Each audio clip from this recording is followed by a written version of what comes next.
1979년 3월 전두환은 보안사령관에 임명된 지 1년 6개월 만에 최고 권력자 자리에 오르게 되는데, 그런 전두환의 곁에는 보안사 3인방이라고 불리는 허화평, 허삼수, 이학봉이 있었다.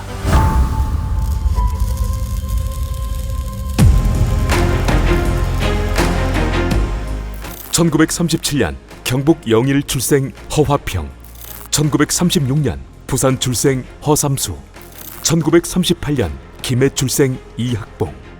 훗날 보안사 3인방이라 불리게 될 이들은 육군사관학교 17기 18기로 육사 시절부터 선후배 사이로 알고 지내왔다. 이후 육사를 졸업한 그들은 소비로 임관해 각자의 군 생활을 이어오게 되는데, 허화평은 제15보병사단 수색중대 소대장, 제1공수 특전단 등에서 근무하다 월남전에 참전했고, 허삼수는 휴전선 관축초소 관리장교로 군생활을 시작해 방첩대로 옮겨 군생활을 이어왔으며, 월남전에서는 한국 측 방첩장교로 근무하기도 했었다. 그리고 이학봉은 동해안 부대에서 군생활을 시작해 전방의 보안부대장 등을 거쳐 1970년대 중반부터는 보안사에서 대공수사 업무를 하며 군생활을 이어왔다. 그렇게 이들은 각자 군생활을 하다 1960년대 후반 군부내 사조직 하나회에 가입하게 되고, 1979년 3월부터는 함께 근무하게 되는데, 그 이유는 당시 대통령 박정희의 신임을 받던 전두환이 1사단장으로 근무한 지 1년 2개월 만에 보안사령관에 임명되었기 때문이었다. 보안사령관에 취임한 전두환은 이후 믿을만한 하나회 세력들로 보안사의 요직들을 채워갔고, 그로 인해 허화평은 전두환의 비서실장으로, 허삼수는 인사처장으로 자리를 옮겼으며, 전부터 보안사에서 근무해오던 이학봉은 전두환을 직속 상관으로 모시게 되었다. 그로부터 7개월 정도가 지난 1979년 10월, 당시 대통령 박정희가 역사 속으로 사라진 사상 초유의 11.6이란 사건이 일어나게 되고, 직후 제주도를 제외한 전국에 비상계엄령이 선포되었으며, 이와 함께 권력 지형이 흔들렸다. 국무총리였던 최규하가 대통령 권한 대행이 되기는 했으나, 계엄하에 사실상 권력의 축은 계엄사령관 정승화였고, 또한 11.6 사건의 합동수사본부장으로 임명된 전두환이었다. 11.6 직후 혼란스러웠던 시기, 이때 허화평은 전두환의 지시로 보안사가 전국을 주도할 수 있도록 정보기관들을 장악할 수 있는 방안들을 마련했고, 허삼수는 합수부의 조직과 운영의 실무를 책임지는 총무국장이 되었으며, 이학봉은 합수부의 수사국장이 되어 김재규 수사에 관한 전 과정을 지휘했다. 이때 이학봉은 김재규를 수사하며 11.6 사건 당시 궁정동 안가 별관에 정승화가 있었다는 것을 알게 되고, 이러한 점이 내란 방조죄에 해당된다며 전두환에게 정승화의 연행을 건의해 보았으나, 전두환은 함부로 건드렸다가는 오히려 자신들이 당할 수 있다며 좀 기다려보자는 반응을 보였다. 그런데 이 무렵 정승화가 전두환을 동해경비사령부로 발령 내려 한다는 내용의 소식이 전두환에게 흘러들어갔고, 결국 전두환은 정승화가 자신들에게 거슬리는 존재라 판단해 보안사 3인방과 함께 정승화를 연행할 12.12의 계획을 세우게 된다. 12.12를 계획하며 보안사 세력은 자신들에게 동조하여 병력을 출동시켜줄 세력을 확보하고, 정승화의 세력인 장태환, 정병주, 김진기 등이 힘을 쓸 수 없게 사전에 묶어놓아야 한다는 방안들을 내놓았다.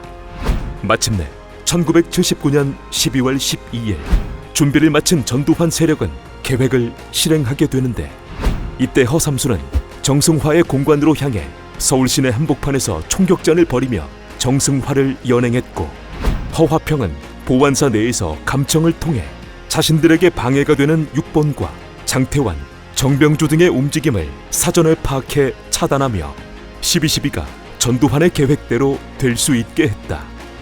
결국 12월 12일 그날 밤의 흐름은 신군부 측으로 기울었고, 보안사로 끌려온 정승화의 수사는 이학봉이 전담했다. 이후 12.12로 군권을 장악한 전두환은 이듬해인 1980년 3월 진급 규정을 어기며 중장으로 진급한 뒤 4월에는 국무회의 등에 참석할 수 없다는 이유로 중앙정보부장 서리를 겸직하게 된다.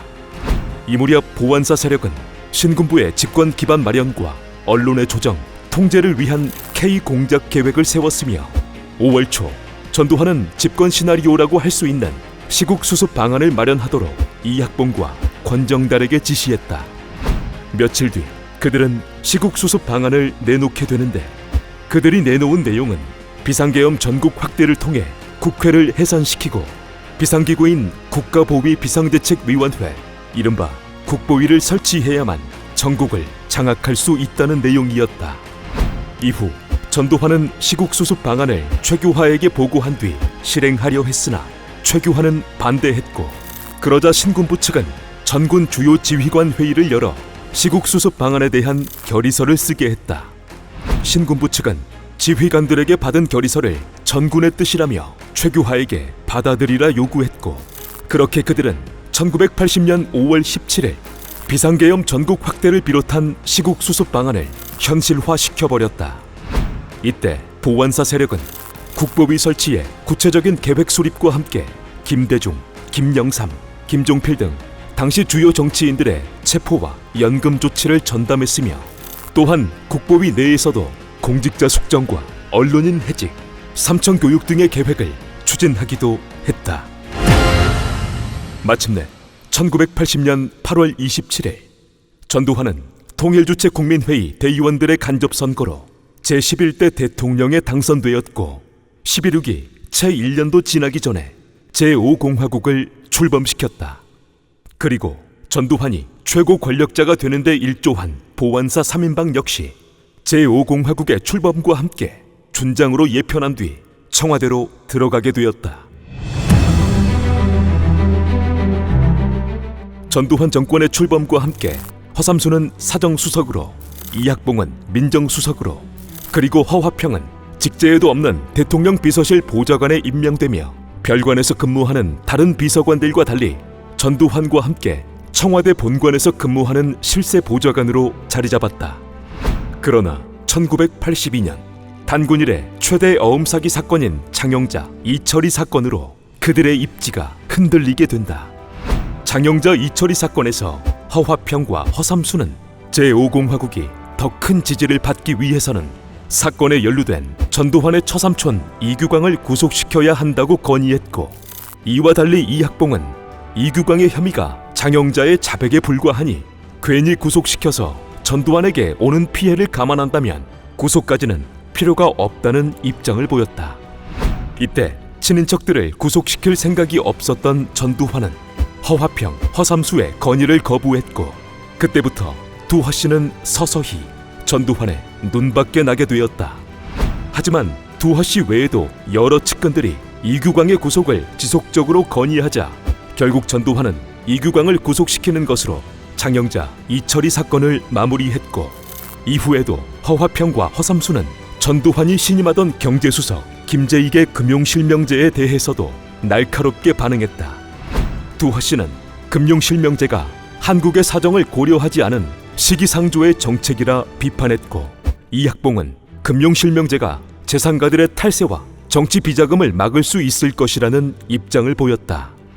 결국 전두환은 제5공화국 출범 이후 사사건건 자신과 참모들에게 반대한 두 허씨의 위세가 지나치다 판단했고, 그렇게 전두환은 장세동과 노태우를 청와대로 불러들여 권력의 균형을 맞춘 뒤 두 허씨를 청와대에서 내보냈으며 1983년 초반 허화평과 허삼수는 미국으로 떠나갔다. 그 무렵 이학봉도 민정수석을 그만두겠다는 뜻을 보였으나 전두환은 받아들이지 않았고, 이후 3년가량 더 민정수석으로 근무한 이학봉은 1986년 안기부 제2차장으로 옮겨 제5공화국의 막이 내릴 때까지 전두환의 곁에 있었다. 그리고 1988년 노태우 정권이 들어서자 이들은 직접 정치를 하기 위해 뛰어들게 된다. 1987년 귀국한 허화평은 현대사회연구소라는 곳에 소장직을 맡았고, 같은 시기 귀국한 허삼수는 제13대 총선에서 민정당의 후보로 부산 동구에 출마했으나 노무현에게 밀려 낙선했다. 그리고 이학봉은 13대 총선에서 김해 지역구에 출마해 당선은 되었으나 제5공화국 시절에 직권남용과 비리 혐의로 구속되어 징역 2년, 집행유예 4년 등을 선고받았고 피선거권을 상실했다. 여담으로 말하자면 이때 이학봉을 수사했던 사람은 검사 시절의 홍준표였다. 이후 제14대 총선을 앞둔 1992년 이들은 다시 출마하게 되는데 허화평은 제14대 총선에서 포항에 무소속으로 출마해 당선되었고 허삼수 역시 민자당 후보로 부산 동구에 출마하여 노무현을 제치고 당선되었으며 피선거권을 상실한 이학봉은 부인 이설혜를 무소속으로 김해 지역구에 출마시켜 보았으나 결과는 낙선이었다. 그렇게 그들은 살아가는 듯 했으나 1993년 들어선 김영삼 정부에서 12.12와 5.18 관련자들에 대한 단죄가 이루어졌고 1995년 12월 전두환과 노태우가 구속되었으며 1996년 허화평, 허삼수, 이학봉과 그 외 관련자들이 구속되었다. 그렇게 옥살이를 하게 된 허화평과 허삼수는 옥중에서 총선에 출마할 것을 결심한 뒤 1996년 치러진 제15대 총선에 허화평은 포항 지역구에 출마해 당선되었으나 징역 8년형을 선고받아 의원직을 상실했고 허삼수는 낙선했으며 이후 그들은 수감 생활을 이어갔다. 하지만 1997년 12월 그들은 김대중과 김영삼의 합의로 모두 특별 사면되었고 이후 허화평은 16대, 17대 총선에 출마해 보았으나 모두 낙선했으며 뒤로는 현대사회연구소장으로 간혹 언론의 모습을 비추며 살아오고 있다. 반면 허삼수는 사면 이후 정치 활동을 뒤로 한 채 한 장애인단체 이사장으로만 살아오며 언론에는 모습을 비추지 않았고 이학봉 역시 사면 이후 별다른 정치 활동은 하지 않았으며 2014년 보안사 3인방 중 가장 먼저 세상을 떠나갔다.